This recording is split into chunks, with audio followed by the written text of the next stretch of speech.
যিহেতু জাপানৰ প্ৰধানমন্ত্ৰীগৰাকীৰ আগমনৰ বাবে গুৱাহাটীখনক সজাই পৰাই তোলা হৈছিল, নতুন ৰূপ দিয়া হৈছিল মহানগৰী গুৱাহাটীক। আৰু আমি দেখিছিলোঁ যে গুৱাহাটী মহানগৰী অলিয়ে গলিয়ে সকলোতে আচলতে যি বিউটিফিকেশ্যনৰ যি কাম, সৌন্দৰ্যবৰ্ধনৰ যি কাম, সেই কাম আৰম্ভ হৈছিল। আৰু দেখা গৈছে যে এইদৰে আচলতে পথৰ কাষত এনেদৰে গছপুলি ৰোৱা হৈছিল, ফুল পুলি ৰোৱা হৈছিল। সমান্তৰালভাৱে যিসমূহ উৰণ সেতু আছে, উৰণ সেতুসমূহ নতুনকৈ ৰং কৰা হৈছিল, চূণতেল সানি ৰং কৰি নতুন ৰূপ দিবলৈ চেষ্টা কৰা হৈছিল। আৰু তাৰ পিছতে হঠাতে যিহেতু সেইদিনা আচলতে মুখ্যমন্ত্ৰীগৰাকীয়ে ঘোষণা কৰিলে যে জাপানৰ প্ৰধানমন্ত্ৰীগৰাকী বিশেষ কাৰণবশতঃ অসমলৈ অহা নহয় বা গুৱাহাটীলৈ নাহে।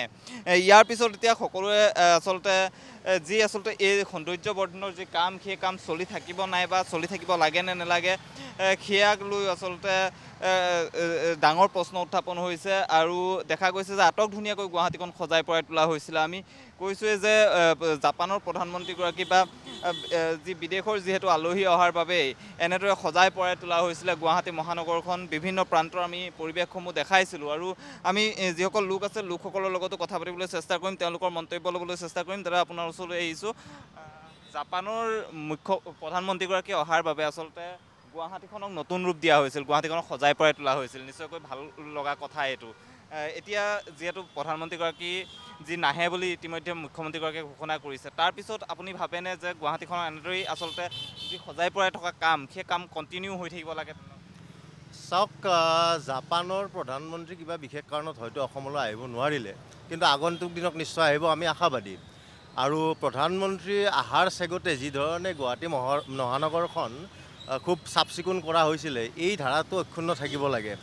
আৰু যিবিলাক আধৰুৱা কাম হৈ আছে, এইবিলাক কাম হ'ব লাগে। আপোনালোকে দেখিছে যে এইবিলাক নতুনকৈ বনালে, গছ গছনিও ৰুইছে। আমি ভাল পাওঁ যে গুৱাহাটী মহানগৰখন সেউজময় হৈ থাকক।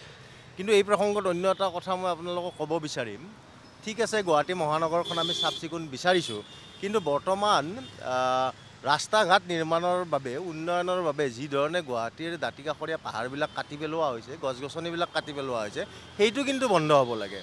কাৰণ প্ৰকৃতি নাথাকিলে আমি মানুহ থাকিব নোৱাৰোঁ। উন্নয়ন আমাক লাগিব, কিন্তু সেই উন্নয়ন প্ৰকৃতিৰ ক্ষতি হয় নহয়। সেইকাৰণে চৰকাৰক এইটোৱে কওঁ যে যিবিলাক কাম কাজ চলি আছে, এইবিলাক সম্পূৰ্ণ কৰক।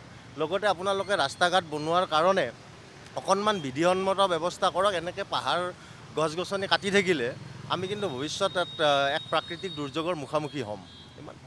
দেখা গৈছে যে এই যিসমূহ গছ ৰোৱা হৈছে, দেখিবলৈ পাইছে যে প্ৰধানমন্ত্ৰীগৰাকী আগমনৰ কাৰণে বা বিদেশৰ আলহী আগমনৰ কাৰণে গুৱাহাটীখনক এনেদৰে সজাই পৰাই যি তোলা স্বাৰ্থত কৰা হৈছিল এইসমূহ কাম। আমি উৰণ সেতুসমূহ দেখিছোঁ, উৰণ সেতুসমূহত চূণতেল দি আকৌ নতুনকৈ ৰং কৰা হৈছিল। সমান্তৰালভাৱে ৰাস্তা ঘাটসমূহ নতুনকৈ পকী কৰা হৈছিল, কিছু কিছু ৰাস্তা ঘাট। আৰু এই যি ধৰণৰ কামসমূহ চলি আছে, এই কামসমূহ আচলতে গুৱাহাটীখনৰ উন্নয়নৰ স্বাৰ্থত যথেষ্ট দৰকাৰী। বা গুৱাহাটীখন এনেদৰে সজাই পৰাই ৰখাটো সকলোৱে বিচাৰে বা গুৱাহাটী মহানগৰী হিচাপে সকলোৱে বিচাৰে। গতিকে এইসমূহ কাম কণ্টিনিউ হৈ থাকিব লাগে নিশ্চয়।